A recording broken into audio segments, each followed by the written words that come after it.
The heir to an ancient family is sent to the desert after the loss of his father. Here he becomes the leader of a religious cult and organizes a revolution, overthrowing the emperor. The story begins with Princess Irulan, who informs her father, the emperor, that the Harkonnens have treacherously attacked the Atreides and destroyed them. The emperor skillfully portrays sadness, even though he was the one who sent the Sardaukars on this mission. Meanwhile, on Arrakis, the survivors of the Atreides, Paul and his mother, Lady Jessica, along with the Fremen, catch a Harkonnen patrol by setting a trap. After they find the corpse of the trapper, the troop lands in the desert. As they climb to the top of the mountain, the Harkonnens begin to fall one by one from the shots of the Fremen snipers. Bodies fall down, nearly crushing the hidden Atreides.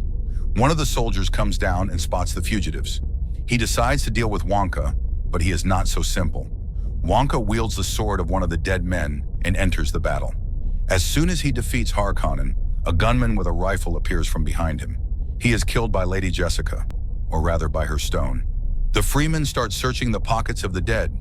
The dead go into business. They extract liquid from them for processing. The remains are stacked in a pile, and a tamper is left nearby to feed the sandworm, Lud's Shaiku. Rabban orders the capture of not only the northern part of Arrakis, but also the southern part, thought to be uninhabited. The death of the landing party at the hands of the Fremen is reported to him, and this infuriates him, while the Fremen with the Atreides are hiding and hiding. The locals are not happy about the uninvited guests, especially since they killed Jameis. Stilgar at the Council of Elders argues that they should be left behind. Jessica is from the Order of the Bene Gesserit, and Paul is a messiah from prophecy. Stilgar shows Jessica a tank that holds holy water, a liquid extracted from dead Fremen. He offers her to be a mother to their people, as the current one is on the verge of death. To do so, she must undergo a special ritual, drink the water of life, which kills men and unprepared women. Lady Jessica agrees. From the drink, she begins to activate visions, and the fetus inside her begins to communicate telepathically with her mother. Stilgar interprets the successful ritual as proof that Paul is the Messiah. This view is supported by the Fremen from the south, but not the north, among whom Chani is located. Paul also does not want to recognize himself as the Messiah and the miracle of the ritual. His mother has him specially trained to recycle poisons, but even so, Stilgar continues to call him a lowly Messiah, continuing his religious propaganda. His mother convinces Paul to undergo the Water of Life ritual to develop clairvoyance and unite the Fremen in order to reclaim Arrakis from the Harkonnens, but he refuses. Stilgar declares that the people will only follow him when he becomes a true Freeman. First, he needs to learn how to survive in the wilderness, so Paul is sent on a solo journey. At the last minute, Chani decides to accompany him, worried that he won't make it. In the next scene, Harvester, guarded by soldiers, pumps out spice. At the right moment, Fremen appear out of the sand and destroy the guards. When the Ornithopter turns on the machine gun, the Fremen hide under the tracks, using their support legs for cover to prepare a grenade launcher. From the first shot, Chani fails to hit the bird. They hide behind the other leg, and Paul comes up with a clever solution to divert the machine gunner's attention so Chani can take aim. After they shoot down the aircraft, the Fremen destroy the Harvester itself with a point-blank shot, taking spice. Celebrating a small victory, Stilgar calls Paul a real Freeman and offers him a choice of name. Paul decides to become Muad Dib. It is now up to him to master riding a Shaihuluda like Stilgar. Paul removes his father's ring, symbolizing his parting with the past. Chani joins him, and they kiss. Their relationship combines with partisan action against the Harvesters and Harkonnens. This begins to unnerve Rabban and his uncle Vladimir. The Baron summons Rabban to talk to him and warns him of punishments if he does not resolve the Freeman issue. Stilgar takes Paul to training, where he is observed by the other Freemen. Paul, standing on top of a Barshan, summons a huge sandworm, the largest the world has ever seen. Paul, armed with 2 telescopic harpoons, jumps on the back of a giant worm, intending to ride it. To the cheers of those around him, he confidently rides across the desert on the creature's back. Upon learning of his success, Lady Jessica instructs him to tell all doubters the important news. The Messiah has appeared. However, Paul himself is not happy about this state of affairs, as he does not want to be part of a religious cult conceived by Bene Gesserit for the purposes of manipulation. Among other things, Paul's and his mother's views on personal life are very different. He has sincere feelings for Shani, while Jessica is convinced that he needs to make a favorable political alliance. Meanwhile, the resistance continues, with the Fremen blowing up a spice warehouse in the center of town. In response, Robin organizes an air attack on the rebels' mountain hideouts. After the bombardment, the Harkonnens land a ground force, but in a dense dust curtain, their soldiers are methodically annihilated by the Fremen. The operation ends with a hasty retreat in which Rabin himself is nearly killed. Princess Irulan reports to her father on the state of affairs on Arrakis. She reminds him that fighting the leader of a religious movement requires subtle strategy rather than brute force. As a representative of the Bene Gesserit, Irulan realizes that Paul is alive, but the head of the order tells her to keep this information secret. If the great houses learn of the Emperor and the Harkonnens plot against the Atreides, they will unite against them. However, the order has a backup plan to promote Feyd-Rautha, the Baron's nephew, to the throne. The plot shifts to Giedi Prime, the home planet of the Harkonnens, where there is barely any sunlight. Feyd-Rautha is preparing for the rite of adulthood, in which he must fight the last 3 surviving members of House Atreides. When the fight begins, the young man notices that his opponents have not been drugged with will-suppressing drugs. However, this does not prevent him from quickly killing 2 of them. The last fighter, having solid experience, offers fierce resistance. As a sign of respect, Feyd-Rautha disables the defense field, confident of his victory.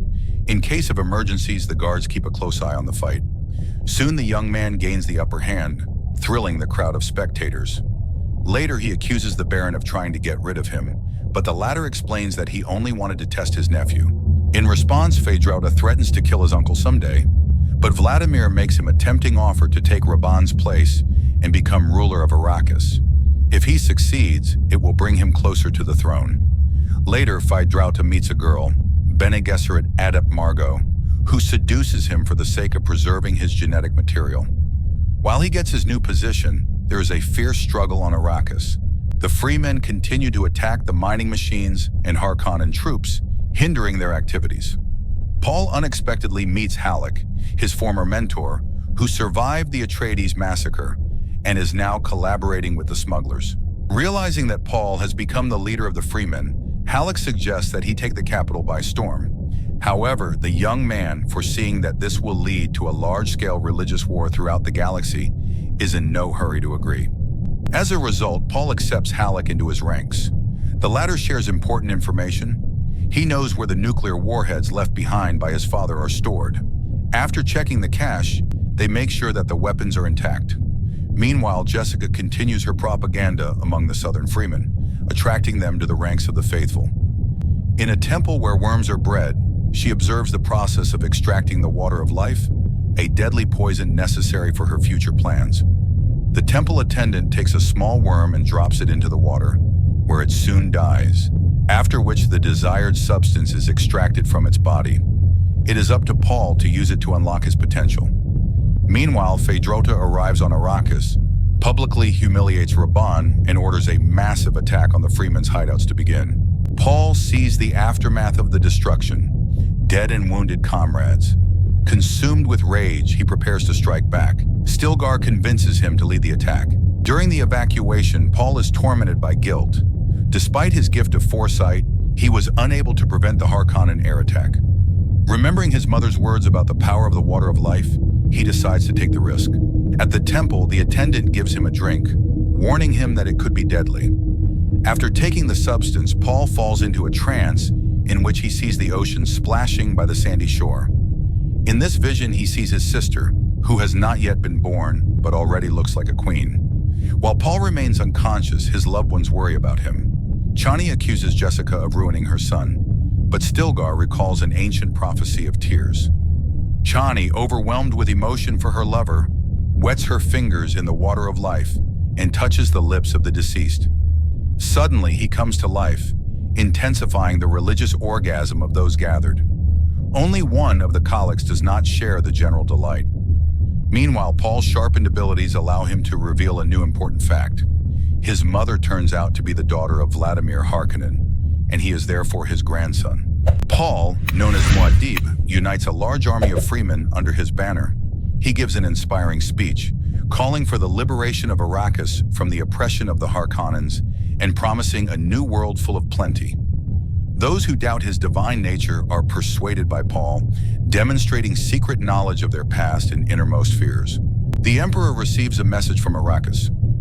Paul Atreides challenges him. Princess Irulan asks the High Priestess why the whole story of destroying one of the great houses was started in the first place. The High Priestess replies that Bene Gesserit has plans for the Millennium, and this is just one of them. She herself is not a commentator, but the future wife of the winner, either Paul Atreides or Feyd-Rautha Harkonnen. The Emperor travels to Dune to personally deal with the rebellion. His arrival comes as a surprise to the Harkonnens. Vladimir orders a message to be sent out to all great houses that the spice deposits are threatened and interstellar transportation may come to a halt. At the audience, the Emperor demands an explanation from the barons. Why haven't they done away with Muad Dib and his band of savages hiding in the southern hemisphere yet? In response to the excuses, the aristocrats are punished with public bludgeonings. Meanwhile, the rebels prepare an attack on the capital under cover of a sandstorm. They summon giant sandworms to use as weapons in transportation.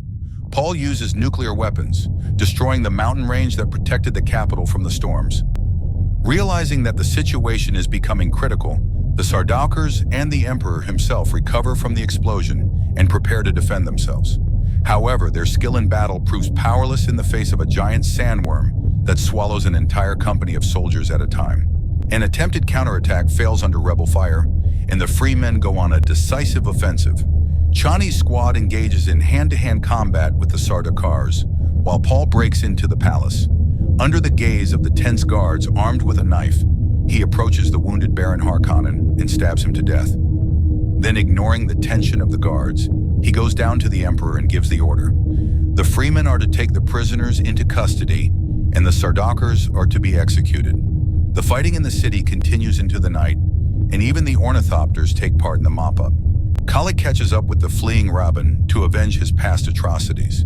The battle ends quickly, and the galaxy is left without one of its cruel rulers. At first light, as the battle draws to a close, the ships of the great houses appear in the sky, arriving at the call of the Harkonnen. Paul sends a message. If they attack, he will use atomic weapons and destroy the spice deposits. He then offers the Emperor a deal to marry Princess Irulan and take the throne. The Emperor admits that ordering the destruction of the Atreides was his personal decision. Paul challenges him to do so. Feyd-Rautha volunteers to fight in place of the aging ruler, and Muad Dib agrees. The cousins come together in a fierce knife fight, striking each other with lightning-fast blows. They are roughly evenly matched, but Paul is the first to be bloodied, though Feyd-Rautha himself is not without wounds. After a short thrashing, the battle continues. At the decisive moment, Feyd-Rautha plunges his knife into Paul's side and tries to deliver the final blow, but he rips the blade out of the wound and strikes his enemy deadly. He himself receives another wound in the shoulder. With a bloody weapon, Paul approaches the Emperor and holds out his hand with the family ring. Realizing that there is no other way out, the ruler kneels down and kisses the ring, recognizing the new Emperor. However, Chani does not hide his disappointment at the outcome of events and leaves the meeting. The great houses refuse to recognize the power of the new ruler, which becomes the beginning of war. Paul orders the Fremen to use Sardaukar ships to conquer new lands. Jessica, turning to her unborn daughter, comments on what is happening while Chani, hurt and frustrated, summons a huge sandworm. Thus begins the story of Muad Dib's war against the entire galaxy.